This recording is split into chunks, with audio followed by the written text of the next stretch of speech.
So let us start this event Azadi Ka Amrit Mahotsav with Vedic chantings and lighting the lamp.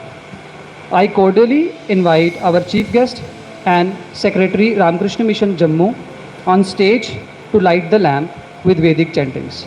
Maharaj Ji.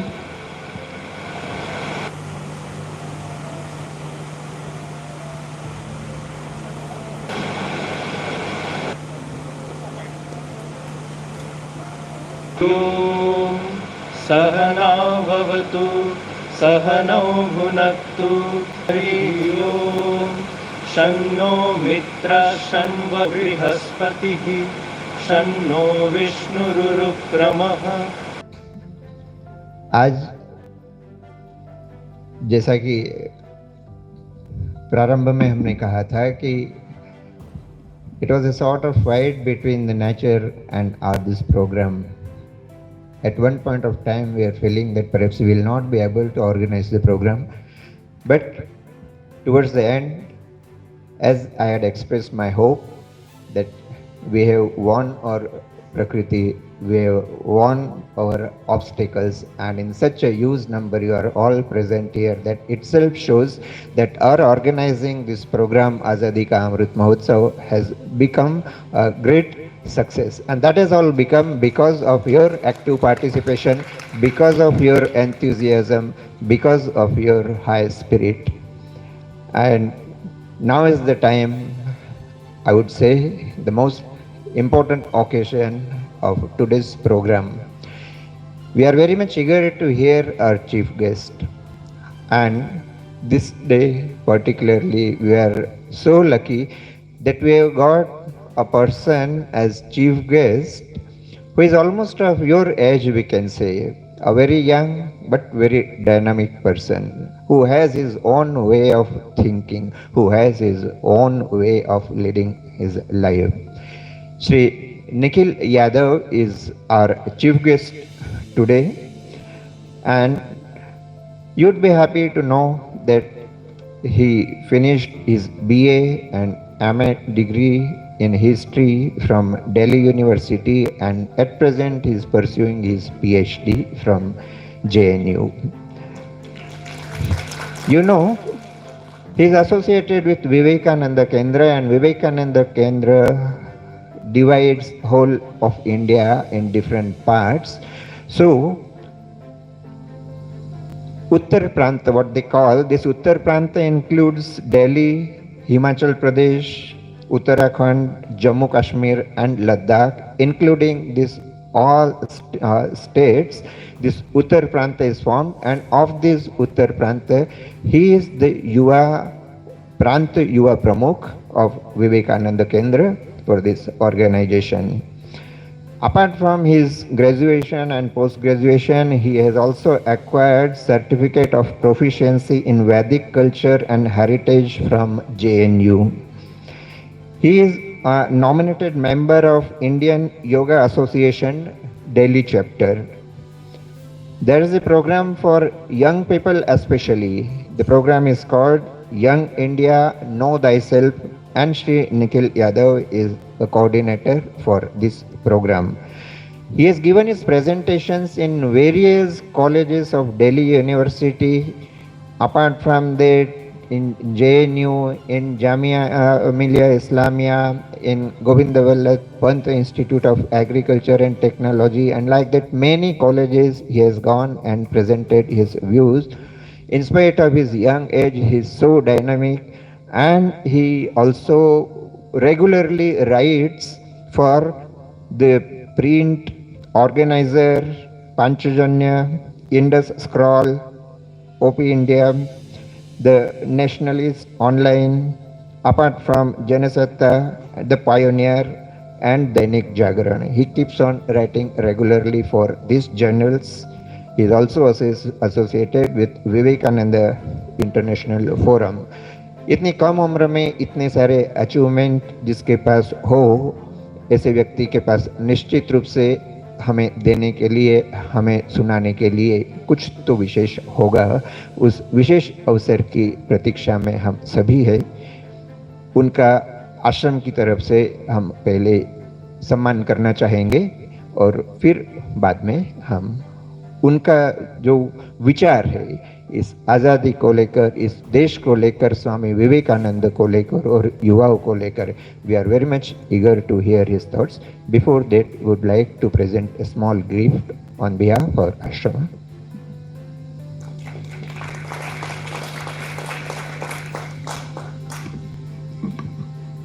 Now, I would like to invite our chief guest, and I request my Secretary Maharaj Ji to felicitate our chief guest, Mr. Nikhil Yadav.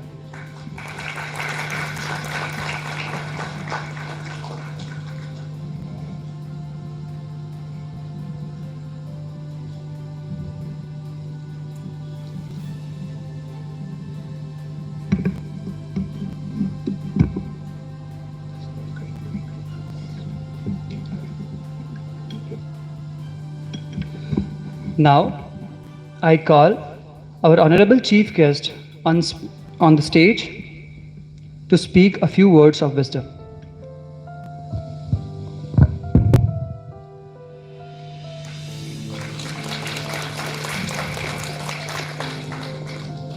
आप सभी को नमस्कार. पूजनीय secretary Maharaj, ब्रह्मचारी बंधु, my dear sisters and brothers, my नमस्कार, my प्रणाम to all. जब महाराज जी ने ये कहा कि कुछ मैं विशेष बताने वाला हूं तो और प्रेशर हो जाता है. जैसे मछली पानी में होती है, आई एम लाइक, ऐसा ही है यूनिवर्सिटी स्टूडेंट्स के बीच में. स्कूल स्टूडेंट्स में थोड़ा डर लगता है, स्कूल स्टूडेंट्स को क्या बताएंगे. राष्ट्र आज अपनी आजादी के 75वीं वर्षगांठ मना रहा है. Swami Vivekananda, the great yogi of 19th century, वो निर्भीक, निडर, ओजस्वी, तेजस्वी, वीर्यवान, पौरुषवान सन्यासी, जिनके गुरु ने उनको कहा क्या इस भारत माँ का काम करना है, इस माँ भारती का काम करना है, और वो उस काम के लिए पैदल पैदल ही इस भारत भूमि को नापने चले गए थे. ये बहुत आगे की बात हो गई, ये तो हम भी कर सकते थे. लेकिन स्वामी विवेकानंद जिस कॉन्टेक्स्ट में पैदा हुए थे, वो कॉन्टेक्स्ट बहुत इंपॉर्टेंट है. 1757 और 1764 में बैटल ऑफ प्लेसी और बैटल ऑफ बक्सर के बाद जब हमारी रीजनल फॉर्मेशंस थी, चाहे वो मराठा हो, चाहे बंगाल हो, चाहे बुंदेला हो, चाहे बंगाल हो, चाहे सिख हो, वो हार गए थे. एक अंधकार सा छा गया था पूरे राष्ट्र में. और उस अंधेरे में जब, जिसको वीर दामोदर सावरकर कहते हैं, फर्स्ट वॉर ऑफ इंडिपेंडेंस 1857 की, उसके 6 वर्ष बाद स्वामी विवेकानंद का जन्म होता है. 12 जनवरी 1863, माता भुवनेश्वरी देवी और पिता विश्वनाथ दत्त के घर. स्वामी विवेकानंद मतलब कौन स्वामी विवेकानंद? स्वामी विवेकानंद वो स्वामी विवेकानंद जो इस 75वीं वर्षगांठ जो हम मना रहे हैं आजादी की, उसकी नींव रखने वाले स्वामी विवेकानंद. स्वतंत्र भारत के पहले प्रधानमंत्री पंडित नेहरू अपनी पुस्तक glimpses of the world history और माय डिस्कवरी ऑफ इंडिया में कहते हैं, Swami Vivekananda's form of nationalism is a Hindu nationalism. It is not anti anyone, it is not anti-Muslim, it is not a narrow nationalism. Swami Vivekananda came as a tonic to the depressed and the demoralized Indian mind. He gave self-reliance and some roots in the past. Pandit Nehru के एक principal secretary रहे ammo Mathai, उनकी एक पुस्तक है renaissance of Nehru as. उसमें बाबा साहब अंबेडकर के साथ जब एमओ मथाई संवाद करते हैं तो बाबा साहब अंबेडकर कहते हैं, the greatest Indian produced in last few centuries is Vivekananda, not Gandhi. Mahatma Gandhi अपनी पुस्तक मेरे सत्य के साथ प्रयोग, माय एक्सपेरिमेंट्स विद ट्रुथ में लिखते हैं कि स्वामी विवेकानंद से मिलने के लिए मैं पैदल पैदल ही चल पड़ा था बेलूर मठ.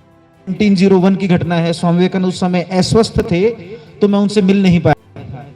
और बाद में स्वामी विवेकानंद की 1921 में स्वामी विवेकानंद के समाधि के उपरांत पुणे बेलूर मठ में जाकर एक भाषण में हिंदी में बोलते हुए कहते हैं कि मैं भारत से स्नेह पहले से ही करता था, लेकिन स्वामी विवेकानंद का साहित्य पढ़कर मेरा भारत से स्नेह हजारों गुना और बढ़ गया. स्वामी विवेकानंद 1893 में शिकागो में गए. गांधी जी उस समय साउथ अफ्रीका गए थे. और जब स्वामी विवेक, जब गांधी जी से वहां पे किसी ने साउथ अफ्रीका में पूछा क्या भारत के बारे में कुछ बताइए, सनातन संस्कृति के बारे में कुछ बताइए, तो गांधी जी ने उस समय तक, बाद में कुछ सालों के बाद राजयोग पब्लिश हो गई थी स्वामी जी की पुस्तक, तो वहां से गांधी जी का और स्वामी विवेकानंद का रिलेशन बढ़ा। स्वामी विवेकानंद का अंश अगर किसी एक व्यक्ति में देखने को मिलेगा तो वो है सुभाष चंद्र बोस। 15 वर्ष की उम्र में सुभाष चंद्र बोस कहते हैं कि मेरे जीवन में अंधकार आ रहा था, तो स्वामी विवेकानंद का साहित्य मुझे अपने पड़ोस की पुस्तक मिली, कोलंबो टू अल्मोड़ा, यहां पे भी लिटरेचर सेंटर में होगी, खरीदने से अच्छा है। और 21 वर्ष की उम्र में जब सिर्फ 4 पोस्ट होती थी आईसीएस की, इंग्लैंड में जाके सिर्फ 4 पोस्ट में से रैंक लेके, आज का आईएएस मतलब उस समय का आईसीएस, और उसको छोड़कर भारत पुनः वापस आते हैं सुभाष चंद्र बोस। और जब उनको नजरबंद कर लिया जाता है, उस नजरबंद को करते हुए और भारत को आजाद करवाने के लिए काबुल और सारी जगह पहुंचते हुए वो बर्लिन पहुंचते हैं और वापस मेडागास्कर आते हैं। मेडागास्कर उस समय सेकेंड वर्ल्ड वॉर चल रहा होता है। वहां से सबमरीन चेंज करते हुए रास बिहारी बोस से जापान में इंडियन नेशनल आर्मी का नेतृत्व लेते हैं और फिर वहां से कहते हैं तुम मुझे खून दो, मैं तुम्हें आजादी दूंगा। द प्रिजनर्स ऑफ वॉर, युद्ध के बंदियों में से भी जो आर्मी खड़ी कर दे वो सुभाष चंद्र बोस कहते हैं क्या मैंने भारत को करना सीखा विवेकानंद को पढ़कर, और उन विवेकानंद को मैंने समझा भगनी निवेदिता के पत्रों से, और अगर आज वो स्वामी विवेकानंद जीवित होते तो मैं ये सब कुछ छोड़कर उनके चरणों में बैठा होता। वो विवेकानंद, वो निर्भीक, निडर, ओजस्वी, तेजस्वी, वीरवान, पौरुषवान विवेकानंद, उन विवेकानंद की बात कर रहे हैं जो अपने राष्ट्र के युवाओं को कहते थे what I want is that my countryman should have muscles of iron, nerves of steel and mind like Thunderbolt. वो विवेकानंद, वो विवेकानंद जो राष्ट्र के युवाओं को कहते थे take up one idea, make that one idea your life, take up one idea, make that one idea your life, think of it, dream of it, live on that idea, let your brain, nerves, muscles, every part of your body be full of that idea and just leave every other idea alone. This is the way to success. This is the way great spiritual giants are produced.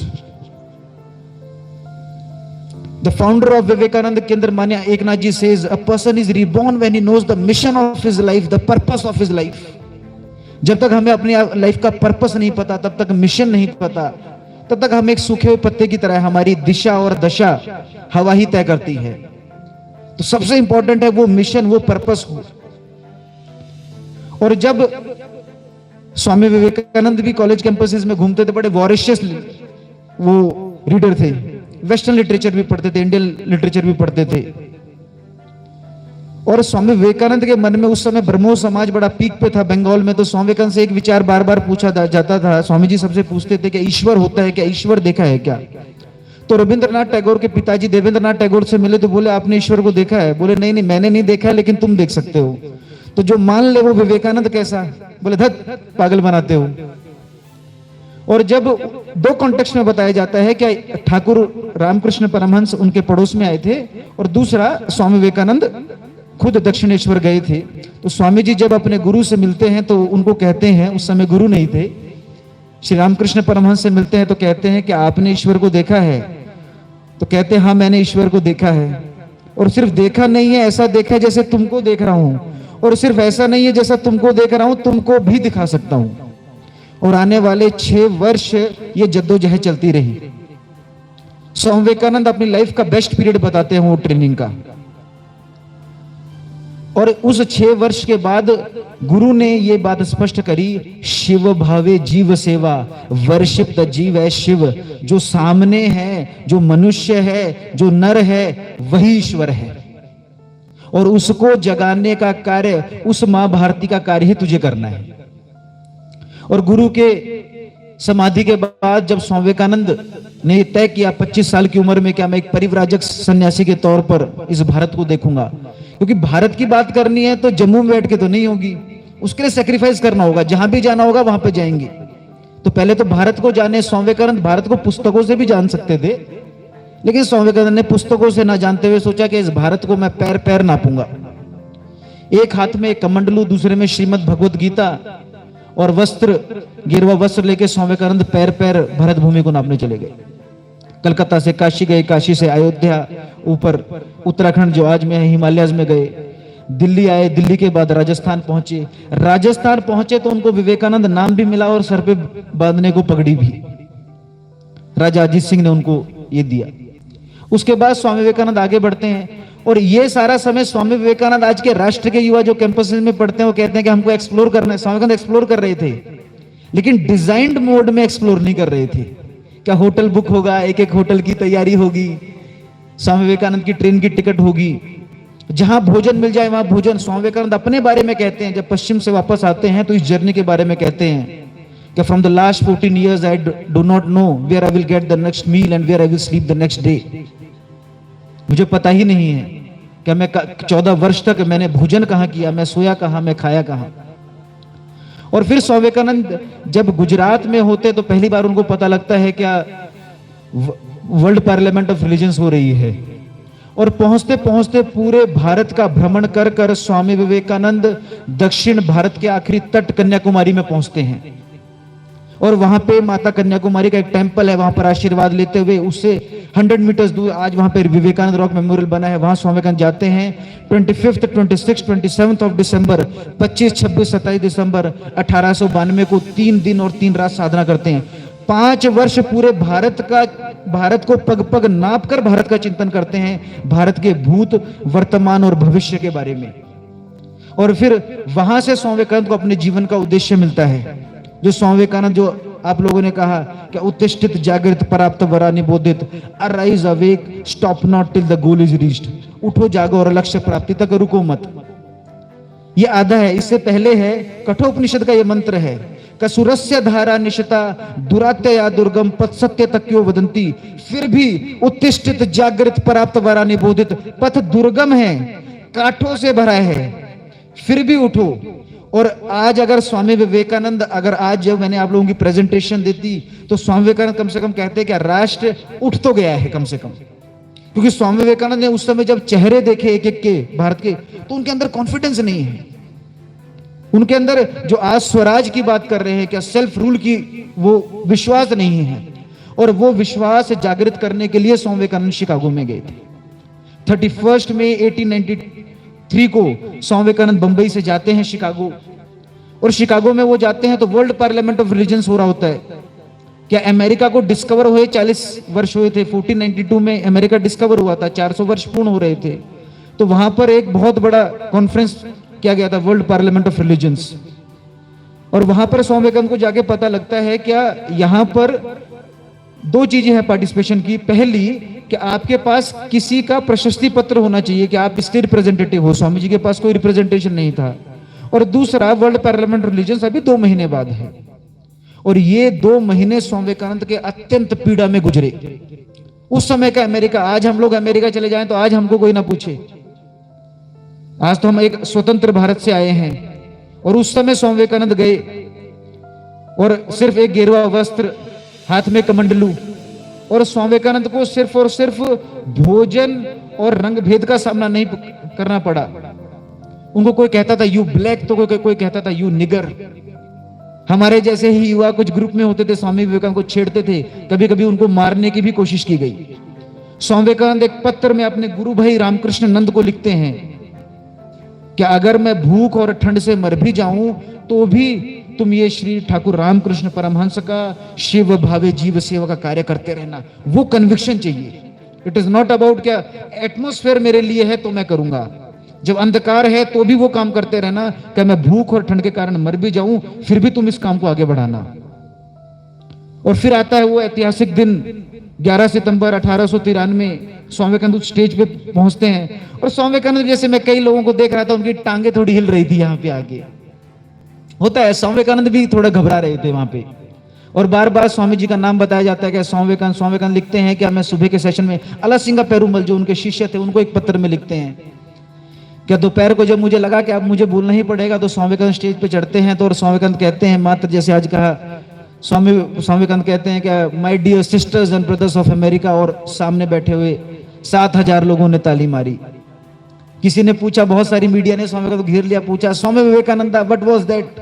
5 English words, sisters and brothers of America, and 7,000 people applauding for almost 2.5 minutes. Was that a mystery, a magic or yoga? Swami ji कहते हैं no mystery, no magic, no yoga. And this is the message to Vivekananda, to the youth of this country. I have not allowed a single bad thought, a single negative thought to enter into my mind from last 14 years. ये विवेकानंद के राष्ट्र के युवाओं को है। और जो लोग कल तक यूं कह रहे थे यू ब्लैक, यू निगर, उनको भी स्वामी विवेकानंद ने हृदय से कहा। कंप्लेंट का शब्द तो दूर की बात, घृणा का शब्द तो दूर की बात, हृदय से बोला, my dear sisters and brothers of America. और जिस विवेकानंद को कल तक बाहर सोने के लिए जगह नहीं थी, उसके बड़े बड़े होर्डिंग लग गए पूरे अमेरिका के एक प्रांत में। और वहां पे जो न्यूज़पेपर्स थे उसकी हेडिंग थी, a Hindu monk with bright eyes, rumbling voice, masculine body and a perfect English. जिसे विवेकानंद को भारत में 43 नंबर मिले थे इंग्लिश में, उसको वेस्ट कह रहा है परफेक्ट इंग्लिश। और स्वामी विवेकानंद को छूने के लिए, स्वामी विवेकानंद को बुलाने के लिए एक एक लोग वहां पे तैयार हो गए। और स्वामी विवेकानंद ने वहां पे 6 लेक्चर दिए थे वर्ल्ड पार्लियामेंट ऑफ रिलीजन्स में, एक नहीं था। पहला सिर्फ और सिर्फ वो एक धन्यवाद प्रस्ताव था, जिसमें स्वामी विवेकानंद कहते हैं, आई thank you from the ancient order of Monks, I thank you from the mother of all religions, I thank you in the name of thousand and lakhs of Hindus from different sects. और फिर वो स्वामी विवेकानंद जो सबसे विशेष बात कहते हैं, क्योंकि वो वर्ल्ड पार्लियामेंट ऑफ रिलीजन्स इसलिए बुलाया गया था क्या, मेरा धर्म सबसे बड़ा है, मेरा धर्म सबसे बड़ा है। स्वामी विवेकानंद वहां पे कहते हैं, we not only believe in universal tolerance, we believe in universal acceptance, we accept all religions as true. और जब रोमन टायरनी ने सारे जब मंदिर और ये सब तोड़ दिए थे रोमन टायरनी की वजह से, ज़ोरेस्ट्रियंस हमारे भारत में आए, जूस हमारे भारत में आए, हमने सबको यहां पर स्थान दिया। और जो विषय था कि मेरा धर्म बड़ा है, मेरा धर्म बड़ा है, वो सारा विषय खत्म हो गया। दूसरे लेक्चर की एक छोटी सी कहानी बताता हूं। स्वामी कहते हैं उसको कहानी के फॉर्म में ही बताते हैं। दूसरे लेक्चर में स्वामी जी कहते हैं कि एक फ्रॉग होता है, तो वो मेंढक कहाँ का था, वो एक कुएं का मेंढक था। तो वो काफी सालों तक कुएं में ही पैदा हुआ था। तो जब वो दूसरे मेंढक से मिला तो वो उसने सबसे पहले उसे यही पूछा, तेरा कुआं मेरे कुएं से छोटा है? तो बोले नहीं, मैं कुएं में नहीं रहता, मैं तो समुद्र में रहता हूं। बोले नहीं, तेरा कुआं मेरे कुएं से फिर भी छोटा है। बोले नहीं, मैं कुएं में नहीं रहता, मैं तो समुद्र में रहता हूं। तो स्वामी विवेकानंद कहते हैं ये सारे रिलीजन्स ऐसी बात कर रहे हैं, ये अपने कुएं के बारे में जानते हैं, इन्होंने कभी समुद्र देखा ही नहीं है, इसलिए उस विचार को प्रोपोगेट करते रहते हैं। उसके बाद स्वामी विवेकानंद के अन्य लेक्चर्स हुए, और जब स्वामी विवेकानंद इतने प्रसिद्ध हो गए, स्वामी विवेकानंद अकेले ऐसे वक्ता थे जो वर्ल्ड पार्लियामेंट ऑफ रिलीजन्स के बाद भारत वापस नहीं आए, अपने देश वापस नहीं आए, बाकी सब वापस चले गए थे। स्वामी विवेकानंद ने वहां पर वेदांत और योग की कक्षाएं शुरू करी। और वेदांत जो कहता है, Vedanta with recognises no sin, it only recognises error, and the biggest error according to Vedanta is to say that you are miserable, you are pale, you are weak, you cannot do this and you cannot do that. Swami Vivekananda puts it very well. He says each soul is potentially divine. The goal is to manifest the divinity by controlling the nature, external and internal. Do it either by work or worship or by psychic control, by one or more or all of these, and be free. The doctrines, the dogma, the forms, the books, they all are secondary details. और फिर स्वामी विवेकानंद आगे जाते हैं, उनको अन्य देशों में भी बुलाया जाता है। स्वामी विवेकानंद इंग्लैंड जाते हैं, जर्मनी जाते हैं, फ्रांस जाते हैं, कॉन्स्टेंटिनोपल, इजिप्ट तक भारतीयता का झंडा गाड़ के आते हैं। वहां पर भगीरथ नेता से भी स्वामी विवेकानंद की मुलाकात होती है इंग्लैंड में। अन्य भी डिसाइपल होते हैं जो वापस आते हैं। भारत वापस आते हैं 15 जनवरी 1897 को। और भारत आते में स्वामी विवेकानंद से कोई पूछता है कि स्वामी विवेकानंद 3.5 वर्ष पश्चिम की चकाचौंध देखी, भारत कैसा लग रहा है? स्वामी विवेकानंद कहते हैं पहले सिर्फ पुण्य भूमि मानता था, पितृभूमि मानता था, अब तो उससे दूर नहीं रह सकता। और जैसे ही कोलंबो उस समय भारत का भाग था, आज जो कोलंबो श्रीलंका में है, जैसे कोलंबो में उतरे, इस मिट्टी में लोटपोट हो गए। उस मिट्टी को हाथ में लेके अपने शरीर पे मलने लगे कि हे भारत भूमि, तुझसे मैं 3.5 वर्ष में दूर था। और फिर रामेश्वर से लेके रामनाथ, कश्मीर से लेके कन्याकुमारी, देहरादून से लेके ढाका तक भारतीय नव संतति के अंदर अपने अतीत के प्रति गर्व, अपने भविष्य के प्रति विश्वास, अपने स्वयं में आत्मविश्वास, आत्मसम्मान और आत्म गौरव की भावना जागृत करने का काम किया। द वेरी आइडिया ऑफ आत्मसम्मान, आत्म गौरव, जिसको हम लोग कह रहे हैं आजादी का अमृत महोत्सव, वो आजादी की बात। आज कितने राष्ट्र के युवा हैं जिनके अंदर आत्मसम्मान होगा, जिसके क्या मैं कहता हूं तो करता हूं, भय और लालच के सिवाय। भय और लालच से तो दुनिया कुछ भी करवा लेगी, भय और लालच के साथ जो कुछ करे वो विवेकानंद, जो विवेक के साथ आनंद में रहे वो विवेकानंद। और जब स्वामी विवेकानंद वापस आए, वही स्वामी विवेकानंद जिनको कोई पूछ नहीं रहा था, उन्हीं स्वामी विवेकानंद को ट्रेन रोक रहा है स्वामी विवेकानंद से मिलने के लिए। लेकिन स्वामी विवेकानंद को अपना कार्य बिल्कुल स्पष्ट था, वो राजनीति में बिल्कुल गए नहीं, उनको आत्मगौरव आत्मसम्मान की भावना इसके अंदर जागृत कर। आज राष्ट्र में बात हो रही है क्या, हम सबको आत्मनिर्भर बनना चाहिए। आत्मनिर्भर बनने के लिए सबसे पहले आत्मविश्वास आना चाहिए। जब तक एक एक भारत के पुत्र और पुत्री के अंदर आत्मविश्वास नहीं आएगा, आत्मनिर्भर बनने का तो सपना दूर रह जाएगा कि हाँ मैं कर सकता हूं। लेकिन वो इंटरनली आता है, एक्सटर्नली नहीं। क्या मैंने बोल दिया, ताली बज गई, ताली नहीं बजी तो बुरा लग जाएगा, तो वो इंटरनल नहीं है कि करना है इसलिए करना है, आई हैव टू डिलीवर इसलिए मैं डिलीवर कर रहा हूं। तो स्वामी विवेकानंद एक मैसेज डिलीवर करने आए थे, नहीं तो पश्चिम में उनकी बहुत तारीफ हुई। स्वामी विवेकानंद देखा कि स्त्री शिक्षा का बहुत काम करना है, आत्मविश्वास जागृत करना है, तो वो अपनी आयरिश डिसाइपल भगिनी निवेदिता को लिखते हैं अल्मोड़ा से, क्या तुम भारत आओ और स्त्री शिक्षा का काम शुरू करो।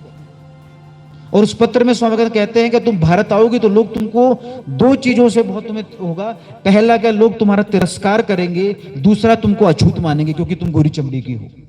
भगिनी निवेदिता आयरिश बॉर्न, उस समय के लंदन के इंटेलेक्चुअल सर्कल में जो प्रसिद्ध हो चुकी है, जहां sir Julian Huxley, Lord Ripon की वाइफ जहां पे आती हैं बोलती हैं, वो भगिनी निवेदिता जो 17 साल की उम्र में टीचर बन गई, 23 साल की उम्र में लंदन से सटा हुआ शहर है विंबलडन, वहां पे अपना स्कूल एस्टेब्लिश कर चुकी है, वो भगिनी निवेदिता। उन भगिनी निवेदिता को भारत में स्त्री शिक्षा के लिए काम करने के लिए प्रेरित करने वाले स्वामी विवेकानंद। और अल्मोड़ा से स्वामी विवेकानंद के सिर्फ उस पत्र के आह्वान पे, क्या गुरु ने सिर्फ आह्वान किया है, भगिनी निवेदिता सब कुछ छोड़कर भारत आती है। और भारत आती हैं तो सबसे पहले स्कूल शुरू करने का काम है, माँ से आशीर्वाद लेती हैं, शारदा माँ से मिलती हैं, शारदा माँ का आशीर्वाद लेती हैं। और अब विषय सिर्फ, बहुत सारी बहनें आज यहाँ हैं, विषय सिर्फ ये नहीं है कि स्त्री शिक्षा के लिए शुरू करना है, लॉजिस्टिक्स का काम कर लेंगे, पैसा इकट्ठा कर लेंगे। माँ बाप को कौन समझाए कि स्त्री शिक्षा जरूरी कौन है। और भगिनी निवेदिता एक एक घर में जा रही हैं और कह रही हैं अरे अरे अपनी बेटियों को भेजो, तो वो कहते हैं क्यों भेजें, कोई एग्जाम्पल तो दो, क्या कोई शिक्षा पाके कुछ करी होगी किसी लड़की ने। भगिनी निवेदिता ये समझाने का काम करती हैं। और उस समय 3 बहनों के साथ निवेदिता स्कूल शुरू किया जाता है। और आज हम देखते हैं कि देश का नंबर 1 जो कॉलेज है मिरांडा हाउस, वो बहनों का है। उसकी नींव रखने का काम उस समय स्वामी विवेकानंद ने किया था। और स्वामी विवेकानंद का जब देहावसान हुआ 1902 में, स्वामी विवेकानंद ने अपना शरीर छोड़ा, उसके बाद भगिनी निवेदिता स्वतंत्रता के आंदोलन में कूद जाती हैं। 1905 में जब लॉर्ड कर्जन जब बंगाल का विभाजन करते हैं तो बंगाल में बिगुल बज जाता है, भगिनी निवेदिता भी उसमें कूदती हैं, बड़ी बड़ी सभाओं में जाके भाषण देती हैं। उस समय के प्रचंड विद्वान, दक्षिण के प्रचंड विद्वान लेखक कवि सुब्रमण्यम भारती से मिलती हैं, तो उनसे कहती हैं श्रृंगार रस की कविताएं लिखते हो, अगर कविता में दम है तो भारत माँ के लिए रंगो। सुब्रमण्यम भारती सब कुछ छोड़कर भारत माँ के लिए लिखना शुरू कर देते हैं, श्रृंगार रस से वीर रस की तरफ चले जाते हैं। नंदलाल बोस और रविंद्रनाथ टैगोर से मिलती हैं। नंदलाल बोस जिन्होंने कॉन्स्टिट्यूशन ऑफ इंडिया में सारे चित्र बनाए हैं, वो सारे नंदलाल बोस ने बनाए। नंदलाल बोस से मिलती है तो कहती हैं बोहेमियन पेंटिंग्स बनाते हो, अगर कलम में दम है तो भारत माँ को रंगो। बेड़ियों में जकड़ी हुई भारत माता के चित्र वहां पे लगते हैं, युवा क्रांतिकारी उसको देखते हैं और राष्ट्रवादी आंदोलन में कूद जाते हैं। तो ऐसे ऐसे इंटेलेक्चुअल स्टॉलवर्ड्स को राष्ट्रवादी आंदोलन में कूदने का काम भगिनी निवेदिता करवाती हैं। योगी अरविंद उस समय साईजीराव सिंधिया के कॉलेज में पढ़ा रहते हैं बड़ौदा में, क्लास में चली जाती हैं, हाथ पकड़ लेती हैं, कहती हैं यहाँ पे फिलॉसफी पढ़ाते हो, बंगाल में लोग आजादी के लिए लड़ रहे हैं, तुम्हारी जरूरत है वहां पर। उनको क्रांतिकारी, योगी अरविंद को क्रांतिकारी आंदोलन में उतारने वाली भगिनी निवेदिता है।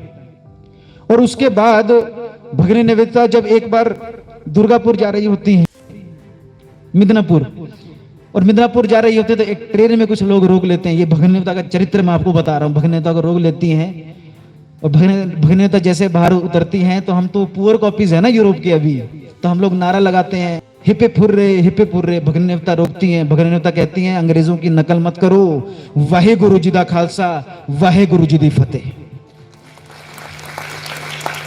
और फिर भगिनी निवेदिता राष्ट्र के युवाओं को आह्वान करती हैं, are the sons and daughters of Shankaracharya and Bhaskaracharya inferior to the countrymen of Newton and Darwin? Be true sons of Bharatvarsha, not poor copies of Europe. ये भगिनी निवेदिता का विचार था। और फिर आने वाले समय में भगिनी निवेदिता ने भी अपना शरीर, अपना मन, तन सब भारत के लिए, वो भारत में पैदा नहीं हुई थी लेकिन भारत के लिए पैदा हुई थी, जो भारत के लिए निवेदित हो गई वो भगिनी निवेदिता। स्वामी विवेकानंद का एक बहुत विषय है जो मैं आज आपके सामने बताऊं। स्वामी कहते हैं, anything and everything that makes you physically, mentally, emotionally, intellectually, spiritually weak, reject it as poison. It can not be true. Truth is strengthening, truth is life, truth must be strengthening, truth must be invigorating, truth must be enlightening. सत्य वो है जो आपको आगे बढ़ाए। तो जो भी आपको शारीरिक, आध्यात्मिक, मानसिक तौर पर कमजोर करता है, कुछ भी आपके सामने, चाहे वो मोबाइल हो चाहे कुछ भी हो, उसको रिजेक्टेड एज पॉइजन। कम से कम ये बेसिक जो विषय है स्वामी विवेकानंद के, वो हम लोग ले। और फिर स्वामी विवेकानंद के इन वाक्य से मैं अपना संबोधन समाप्त करूंगा। स्वामी विवेकानंद कहते हैं, I do not see into the future, I do not see into the future, not do I care to see, but one vision I see clear as life before me, that the ancient mother has awakened once more, sitting on her throne, rejuvenated, more glorious than ever. Proclaim her to the world with a voice of peace and benediction.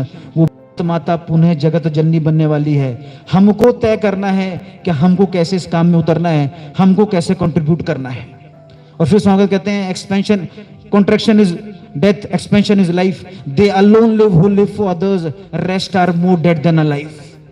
ये स्वामी विवेकानंद ने, राष्ट्र के युवा बड़ा मेरे से पूछते हैं क्या स्वामी विवेकानंद का 39 इयर्स में स्वामी विवेकानंद ने शरीर क्यों छोड़ दिया। मैं दिल्ली में दूसरे एग्जाम्पल देता हूँ, यहाँ पे आपका एग्जाम्पल देता हूँ। एक बार अपने कॉलेज से पैदल पैदल यहाँ पर आ जाना, वापस चले जाना और वहां पे पेड़ के नीचे एक बार रात को सो जाना, तो विवेकानंद याद आ जाएंगे। 14 वर्ष तक बिना भोजन के कहाँ मिलेगा, वस्त्र कहाँ मिलेंगे, सोना कहाँ है, इन सब को छोड़कर सिर्फ जो कहा, सिर्फ भारत माँ को अपने सामने लिखकर भगिनी निवेदिता कहती है, the thought of India to Swami Vivekananda was like the air he breathed. क्या स्वामी विवेकानंद के लिए भारत का विचार ऐसा था जैसे श्वास लेना होता है, वो भारत को जी रहे थे। और स्वामी विवेकानंद, लेकिन मैं आज ये कहूंगा, स्वामी विवेकानंद अगर आज होते बहुत खुश होते, एक कारण से कि राष्ट्र के युवा जाग गए हैं, कम से कम बहुत कॉन्फिडेंस हमारे अंदर आ गया है, कुछ चीजें हमेशा वो रहती हैं करने को। एक दुख का भी एक कारण होता है स्वामी विवेकानंद के अंदर, कि स्वामी विवेकानंद जिस भारत की बात करते थे, जिस इंडिया इंडिया कहते थे कि arise awake, arise awake, arise awake, वो उस भारत के आज 2 हाथ कट चुके हैं, उसका एक भी छोटा सा भी अंश आगे ना टूटे, वो अब हमारा उसके ऊपर हमारा कर्तव्य है, क्योंकि 2 उसके हाथ कट गए हैं स्वामी विवेकानंद के सामने। स्वामी विवेकानंद को बड़ा पीड़ा होती उसके कारण। और मैं एक छोटी सी कविता के साथ अपना ये विषय खत्म करूंगा, और वो कविता भी इसी के ऊपर ही है कि 15 अगस्त का दिन कहता, 15 अगस्त का दिन कहता, आजादी अभी अधूरी है, सपने सच होना बाकी है, रावी की शपथ ना पूरी है। 15 अगस्त का दिन कहता, आजादी अभी अधूरी है, सपने सच होना बाकी है, रावी की शपथ ना पूरी है। जिनकी लाशों पर पग धरकर आजादी भारत में आई, वे अब तक हैं खाना बदोश, गम की काली बदली छाई।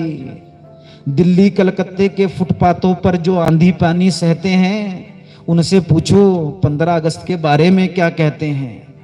भूखों को गोली, भूखों को गोली, नंगों को हथियार पहनाए जाते हैं, सूखे कंठों से जेहादी नारे लगवाए जाते हैं। लाहौर, कराची, ढाका पर है मातम की काली छाया, पख्तूनों पर, गिलगित पर है गमगीन गुमानी का साया। बस इसीलिए तो कहता हूं आजादी अभी अधूरी है, कैसे उल्लास मनाऊं मैं, थोड़े दिन की मजबूरी है। पर दिन दूर नहीं, दिन दूर नहीं, खंडित भारत को पुनः अखंड बनाएंगे, गिलगित से गारो पर्वत तक का आजादी पर्व मनाएंगे। उस स्वर्ण दिवस के लिए आज से कमर कसे बलिदान करें, जो पाया उसमें खो ना जाएं, जो खोया उसका ध्यान करें, जो खोया उसका ध्यान करें। धन्यवाद।